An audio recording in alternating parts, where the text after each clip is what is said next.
Je suis prêt à tout pour être influenceur. C'est ce que beaucoup de jeunes répètent tous les jours. Mais attends, qu'est-ce qui veut dire être véritablement influenceur? Un influenceur, ce n'est pas quelqu'un qui est juste vu. C'est quelqu'un qui façonne les pensées, qui oriente les comportements, qui impacte les décisions des autres, tant positivement que négativement. En fait, l'influence n'est pas la visibilité, mais c'est la responsabilité. Ces personnes qui influencent notre société aujourd'hui sont censées être des personnes de valeur, des personnes qui défendent une certaine qualité de valeur, qui enseignent un certain type de morale, qui donnent une direction beaucoup plus positive à la jeunesse d'aujourd'hui. Mais lorsqu'on voit les personnes qui sont célébrées, des personnes qui sont acclamées, des personnes qui sont élevées aujourd'hui, sont-ils vraiment des influenceurs?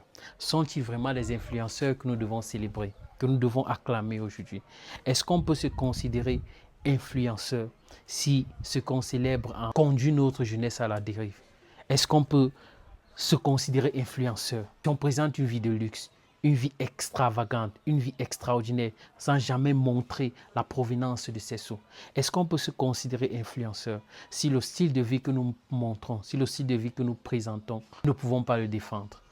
Est-ce qu'on peut se considérer influenceur si nous devenons des modèles de facilité, des personnes qui font croire à la jeunesse que la vie est extrêmement facile, que tu n'as pas besoin de faire grand chose, tu n'as pas besoin de faire des efforts, tu n'as pas besoin d'aller à l'école. Tout ce dont tu as besoin, c'est d'avoir un téléphone et commencer à poster des choses obscènes sur Internet et tu deviens influenceur.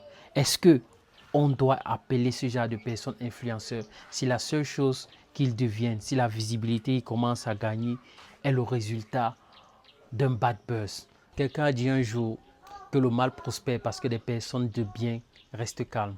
Parce que les personnes qui font le bien, qui sont censées ou qui ont la capacité de développer une certaine morale, enseigner des valeurs, restent calmes. Je crois que le moment est venu pour qu'on commence à donner plus de visibilité à ces personnes-là qui enseignent le travail, qui enseignent la discipline, qui enseignent le respect, qui enseignent l'entrepreneuriat, qui enseignent l'éducation. On doit montrer, on doit donner plus de visibilité à ces personnes-là qui se battent, à ces personnes-là qui se lèvent chaque jour pour gagner leur pain, à ces personnes-là qui n'ont pas peur de se salir les mains, qui n'ont pas peur de commencer un petit commerce, qui n'ont pas peur de se débrouiller comme ils peuvent pour pouvoir s'en sortir.